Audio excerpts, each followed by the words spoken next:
ఓం శ్రీ సాయిరామ్. భగవాన్ శ్రీ సత్యసాయి బాబా వారి దివ్య శ్రీచరణ పాద పద్మాలకు నమస్కార సుమాంజలి తెలుపుతూ అందరికీ సాయిరామ్. సర్వత్రా ప్రాణిపాదం. ఒకనాటి సాయంకాలం త్రయీ బృందావనంలో బాబావారితో విద్యార్థులతో పాటు సుప్రీంకోర్టు మాజీ ప్రధాన న్యాయమూర్తి జస్టిస్ పిఎస్ భగవతి ఉన్నారు. భగవాన్ ఇంతకు పూర్వం భగవతి గారికి ప్రసాదించిన ఉంగరం ఆయన చేతివేలికి లేకపోవడం గమనించి, నీకిచ్చిన ఉంగరం ఏమైంది అని అడిగారు. ఆయన ఎంతో బాధతో, స్వామి, అమెరికా పర్యటనలో ఆ ఉంగరం పోగొట్టుకున్నాను అన్నారు. వెంటనే భగవాన్ హస్తచాలనంతో ఒక ఉంగరం సృష్టించి ఆయన వేలికి తొడిగారు.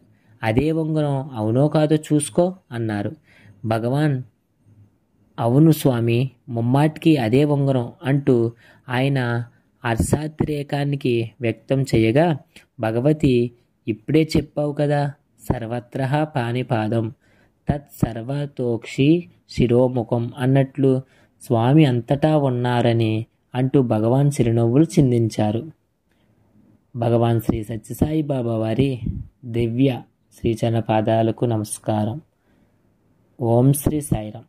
లోకా సమస్త సుఖినో భవంతు.